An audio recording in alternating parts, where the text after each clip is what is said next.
Hello guys, कैसे हैं आप सब। मैं उम्मीद करती हूँ आप सब अच्छे होंगे। और मैथ्स बाय शिल्पा चैनल में अगेन आपका स्वागत है। मैं लेकर आई हूँ अगेन एक टॉपिक मैट्रिक्स की नेक्स्ट वीडियो।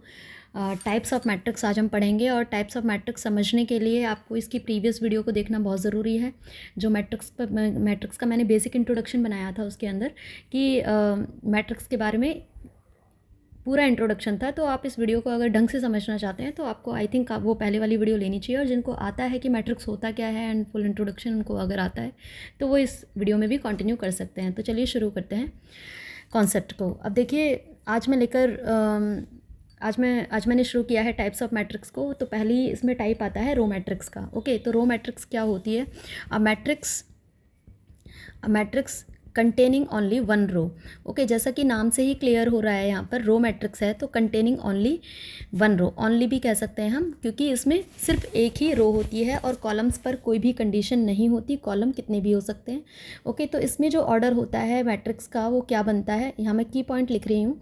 और ऑर्डर क्या होता है मैट्रिक्स का, मैंने आपको बताया था कि लास्ट वीडियो में कि ऑर्डर जो फॉर्म होती है वो m/n फॉर्म में लिखा जाता है। आगे वाला टोटल नंबर ऑफ रोज को डिनोट करता है और पीछे वाला टोटल नंबर ऑफ कॉलम्स को डिनोट करता है। अगर आपको इसमें कोई भी क्वेरी है तो आप इससे पहले वाला लेक्चर अटेंड करिए।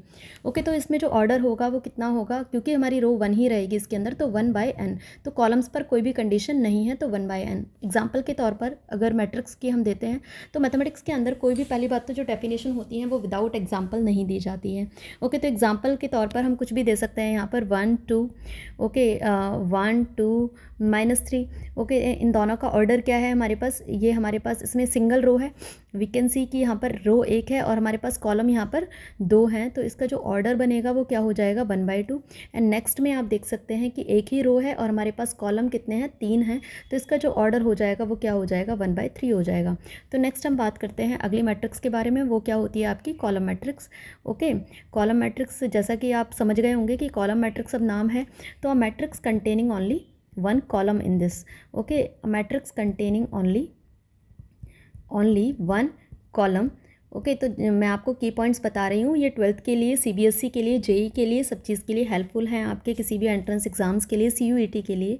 Matrix containing only one column.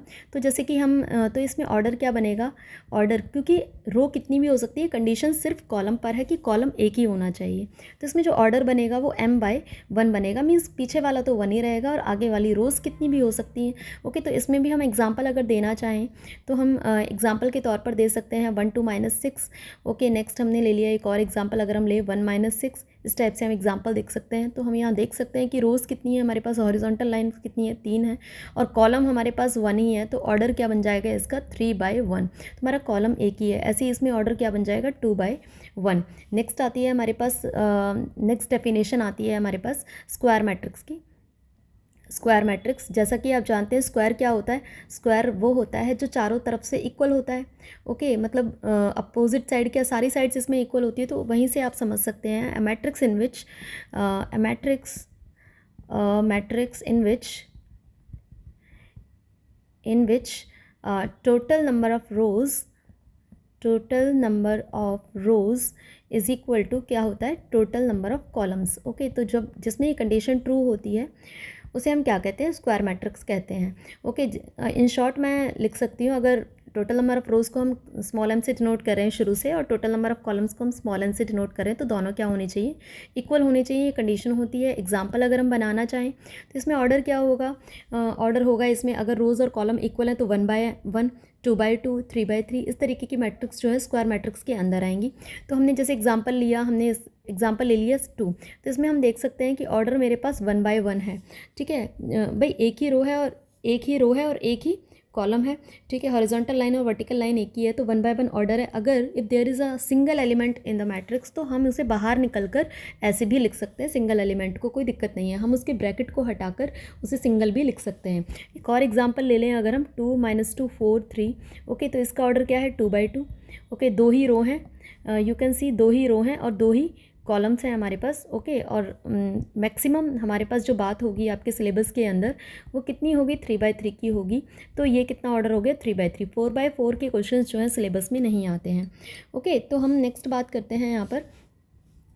Fourth जो डेफिनेशन आती है वो क्या होती है आपके पास, रेक्टेंगुलर मैट्रिक्स की।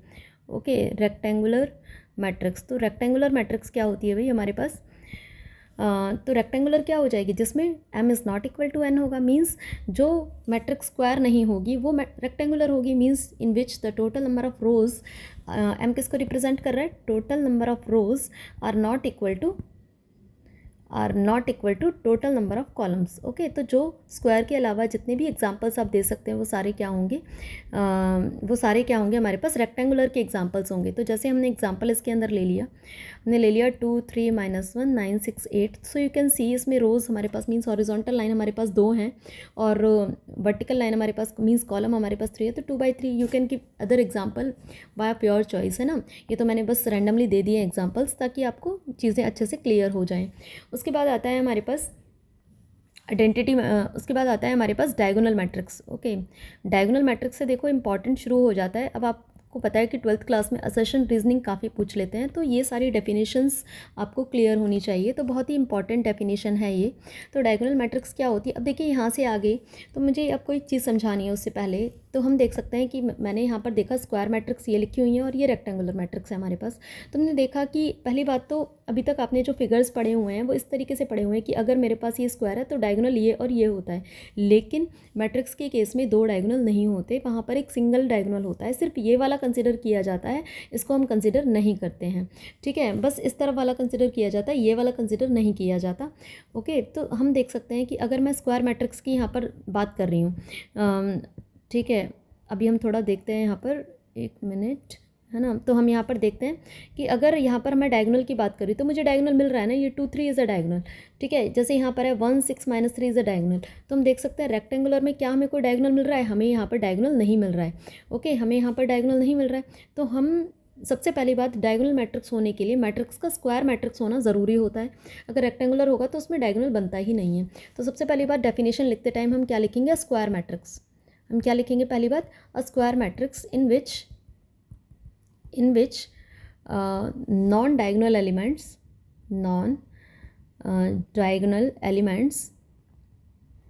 Equals to zero.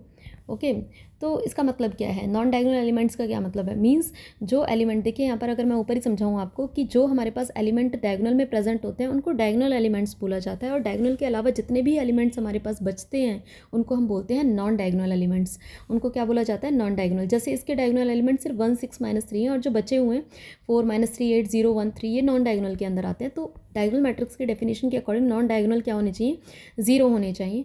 तो जैसे मैंने एग्जाम्पल इसमें बना लिया, जैसे हमने एग्जाम्पल इसमें बना लिया कि इस टाइप से, भाई डायगोनल में आप कुछ भी लिख सकते हैं रैंडमली। ओके, इस पर कोई कंडीशन नहीं है, लेकिन जो नॉन डायगोनल हैं, जो डायगोनल के अलावा जितने भी एलिमेंट्स होंगे वो सारे क्या होंगे? 0 0 0 0 0 0।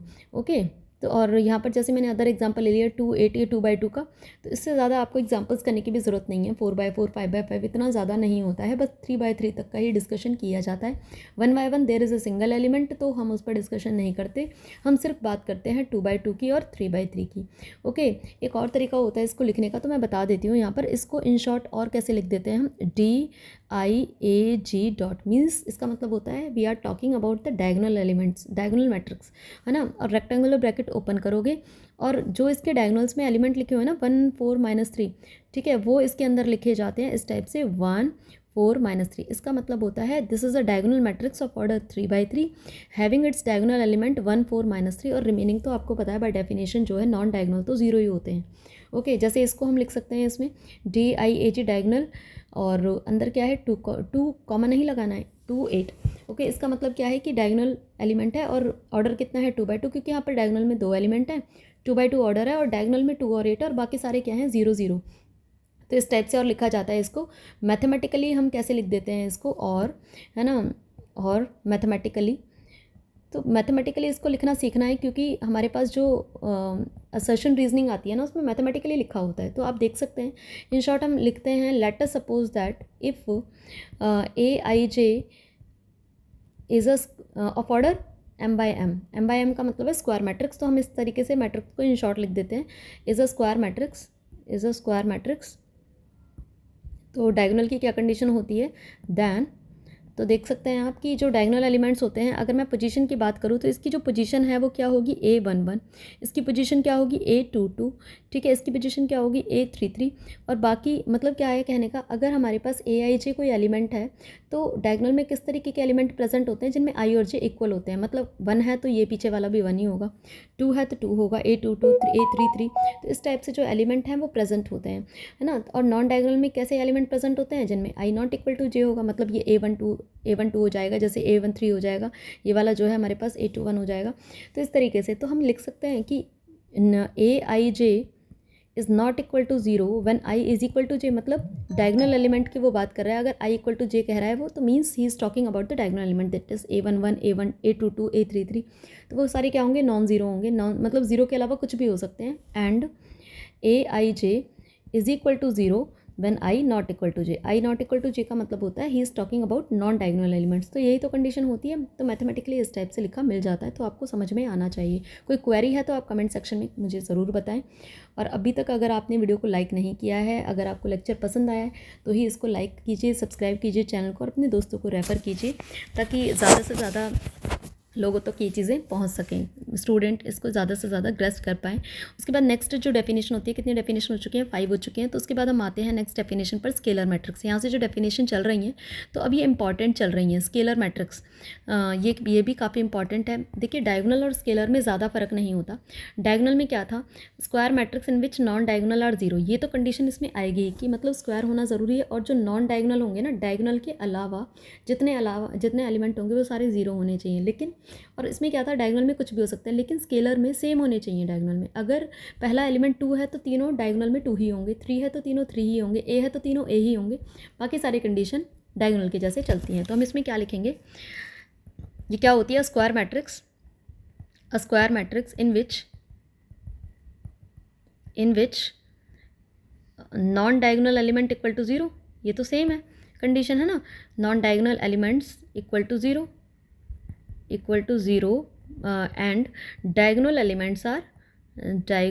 Elements are equal. ओके, लेकिन डायगोनल एलिमेंट्स कैसे होते हैं, इक्वल होते हैं। जैसे कि अगर हम एग्जांपल ले रहे हैं यहाँ पर, तो मैथमेटिकली इसको क्या लिखेंगे, पहले यहाँ मैथमेटिकली बता देती हूँ मैं आपको, मैथमेटिकली कैसे लिखेंगे, if A is equal to AIJ be any square matrix is any square matrix, क्योंकि ये आपको बहुत अच्छे से आना चाहिए, इज़ एनी स्क्वायर मैट्रिक्स, तो क्या कंडीशन होती है कि AIJ इज़ इक्वल टू, अगर हम I इक्वल टू J की बात करें, मीन्स हम डायगोनल एलिमेंट्स की बात कर रहे हैं, तो वो सम कांस्टेंट K मान लिया मैंने, मीन्स अगर K है तो तीनों K ही होंगे, K where K is any, ये ज़रूर बताते हैं कि K is any scalar, scalar का मतलब है कि K कोई भी कांस्टेंट वैल्यू ले सकता है, मतलब अगर 2 है तो तीनों 2 ही होंगे, 3 है तो तीनों 3 ही होंगे, इस टाइप से।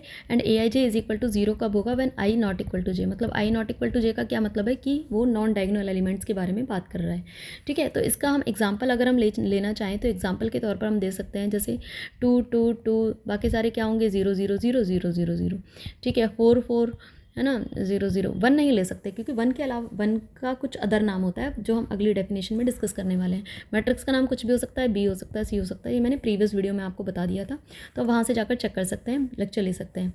अब देखिए नेक्स्ट डेफिनेशन आती है 7th, आइडेंटिटी मैट्रिक्स, ये बहुत ही इंपॉर्टेंट होती है, क्वेश्चंस में काम में आती है, तो you should learn it. Okay, और यूनिट मैट्रिक्स समझा मैं देती हूँ क्या होता है, दूसरा नाम क्या होता है, यूनिट मैट्रिक्स भी इसका नाम होता है। आइडेंटिटी बहुत ही इंपॉर्टेंट है, और आइडेंटिटी मैट्रिक्स का सिंबल भी होता है, कैपिटल I से ही इसको डिनोट किया जाता है। तो पहले मैंने पढ़ाया आपको डायगोनल में क्या होना था, स्क्वायर मैट्रिक्स होती है जिसमें नॉन डायगोनल 0 होते हैं, लेकिन डायगोनल में कुछ भी हो सकते हैं। स्केलर में क्या चेंज आया, बाकी सब तो डायगोनल का सेम था, लेकिन डायगोनल में सेम ही होने चाहिए। अब इसमें क्या होगा आइडेंटिटी में कि बाकी सारी चीज़ें सेम रहेंगी, लेकिन डायगोनल में 1 ही आने चाहिए, तो this is the difference. Okay, तो ये सारी चीज़ें सेम रहती हैं, लेकिन इसमें a square matrix in which all diagonal elements equal to 1, okay, equal to 1 and non diagonal equal to 0, ये तो कंडीशन सब में चली रही है। एंड नॉन किस में चेंज आ रहे थे, सिर्फ डायगोनल एलिमेंट्स में, and non diagonal elements equal to 0। जैसा कि हमने इसमें ले लिया I2 से हम किसको डिनोट करते थे, I2 से हम डिनोट करते हैं identity matrix of order 2 by 2। ये अंडरस्टूड होता है, ठीक है। इसका नाम क्या होता है, that is identity matrix of order 2 by 2, ठीक है। तो इसमें ये क्या बनेगी, आपको याद भी रखनी है कि इसमें डायगोनल में तो 1 लेना है और बाकी सारा 0। नाम से ही क्लियर हो जाता है, आइडेंटिटी का मतलब ही 1 होता है, ठीक है। I3 का क्या मतलब है, identity matrix of order 3 by 3। इसमें क्या ऑर्डर है इसका, 3 by 3। डायगोनल में 1 होंगे और बाकी सारी जगह 0 0 0 0 0 0 इस टाइप से होंगे। उसके बाद आती है हमारे पास नेक्स्ट डेफिनेशन। तो इसमें भी जो ऑर्डर है वो स्क्वायर ही होना चाहिए, मतलब m/m 2 by 2 3 by 3 इस टाइप से होना चाहिए। लास्ट डेफिनेशन हमारे पास इसके बाद थोड़ा सा एक चीज़ और बताऊंगी मैं आपको। जैसे क्वेश्चन नंबर 8 है, क्वेश्चन नंबर कह रही हूँ, डेफिनेशन नंबर 8 है। इसमें क्या होता है, नेक्स्ट आती है नल मैट्रिक्स। नल मैट्रिक्स का दूसरा नाम होता है एम्प्टी मैट्रिक्स। एम्प्टी मैट्रिक्स तो नाम से ही क्लियर हो रहा है, नल है। इसका भी एक पर्टिकुलर सिंबल होता है, कैपिटल ओ से इसको डिनोट किया जाता है, ओ से, क्योंकि मैंने आपको बताया था मैट्रिक्स को सिर्फ कैपिटल लेटर से ही डिनोट किया जाता है। इसमें चाहे ऑर्डर कुछ भी हो, जैसा कि नाम से ही क्लियर होता है, हो रहा है इसमें, a matrix in which all elements are 0, all elements are 0। अब देखिए इसमें सारे एलिमेंट 0 होने चाहिए, चाहे मैट्रिक्स का ऑर्डर कुछ भी हो, चाहे वो 2 by 2 हो, 2 by 3 हो, चाहे वो स्क्वायर है, चाहे वो रेक्टेंगुलर मैट्रिक्स है, उसका जो लेकिन उसके सारे एलिमेंट क्या होने चाहिए, 0 0। ओके, कुछ भी आप ऑर्डर ले सकते हैं, उससे कोई फ़र्क नहीं पड़ता। क्वेश्चन में कंडीशन के हिसाब से हम लेते हैं, तो कुछ क्वेश्चंस भी हम डिस्कस करेंगे। पहले थोड़ा सा हम बेसिक्स डिस्कस कर रहे हैं क्योंकि वो क्लियर होना आपको बहुत ज़रूरी है। उसके बाद नेक्स्ट डेफिनेशन आती है आपके पास इक्वल मैट्रिक्स, ठीक है। दो मैट्रिक्स हैं ए और बी, उनको हम इक्वल कब कहते हैं, इफ़ कंडीशन क्या होती है, पहली कंडीशन होती है their order is same, their order is same, और सेकंड कंडीशन होती है their corresponding elements, their corresponding elements should be equal। ये कुछ किस क्वेश्चंस में काम में आते हैं, मैं थोड़ा क्वेश्चन करा देती हूँ आपको। तो इनके बिहाफ पर आप फर्स्ट एक्सरसाइज है ना एनसीईआरटी में वो कंप्लीट कर सकते हैं। आर डी शर्मा के भी क्वेश्चंस को आप कर सकते हैं। तो जैसे मैंने इसमें एग्जांपल ले लिया कि भाई मेरे पास है यहाँ पर x 3 1 y इक्वल दे रखा है हमारे पास दूसरी मैट्रिक्स के इस टाइप से। तो हमें कह रहा है कि भाई x और y निकालो, तो आप इसकी 1 1 पोजीशन को इसकी 1 1 पोजीशन के साथ ही कंपेयर करके x निकालोगे। तो x की वैल्यू कितनी आएगी 2, ठीक है, और y की वैल्यू कितनी आएगी, इससे कंपेयर करेंगे कि आएगी -2। अब यहाँ पर ऐसे ना होकर, ये फर्स्ट एग्जांपल ले लिया हमने, सेकंड एग्जांपल और ले लेते हैं। सपोज़ करो यहाँ पर x + y है, ठीक है, u है, v है और यहाँ पर y है। तो देखिए अगर हमसे कह रहा है यहाँ पर 3 - 1 2 4 है and we need to find out the value of all the variables x y v u। तो हमें क्या करना होता है, again we will compare it with x + y = 3, है ना, और u की वैल्यू तो सीधी सीधी आ गई है। u की वैल्यू कितनी आ गई -1, v की वैल्यू भी सीधा आ गई, मेरे पास 2 आ गई, और y की वैल्यू आप देख सकते हैं कितनी आ रही है, 4 आ रही है। तो हमें x और निकालना है तो y की वैल्यू इसमें डाल दीजिए, ठीक है। तो x + 4 = 3, तो x की वैल्यू कितनी आ गई यहाँ से -1। ये आपके आंसर्स हैं। तो इस टाइप से आप निकाल सकते हैं। तो ये सारी डेफिनेशंस थी मैट्रिक्स की। आई होप आपको समझ में आई होगी। वीडियो अगर आपको पसंद आई है तो लाइक ज़रूर करना, चैनल को सब्सक्राइब ज़रूर कर देना और अपने दोस्तों को ज़रूर रेफ़र करना ताकि उनका कुछ इंपॉर्टेंट मिस ना हो, ठीक है। और कमेंट करके मुझे ज़रूर बताएं कि आपको वीडियो कैसी लगी, और मुझे मोटिवेट करने के लिए कमेंट ज़रूर करिएगा ताकि मुझे भी समझ में आए कि मेरे में कहाँ मुझे हो सकता है कि कुछ मिस हो गया है। वैसे तो मिस किया नहीं है, लेकिन अगर फिर भी कुछ आपको क्वेरी है तो आप कमेंट सेक्शन में जाकर आप पूछ सकते हैं। तो नेक्स्ट आप लेक्चर ज़रूर लेना है इसका। नेक्स्ट लेक्चर में हम परफॉर्म करेंगे ऑपरेशन ऑन मैट्रिसेस, ठीक है। बहुत ही इंपॉर्टेंट लेक्चर वो होने वाला है। मैं कुछ ऑपरेशंस बताऊंगी कि कैसे किए जाते हैं मैट्रिसेस के। तो आप बने रहिएगा मेरे साथ वीडियो में, एंड वीडियो में आखिर तक बने रहने के लिए धन्यवाद। सो नमस्ते टू ऑल।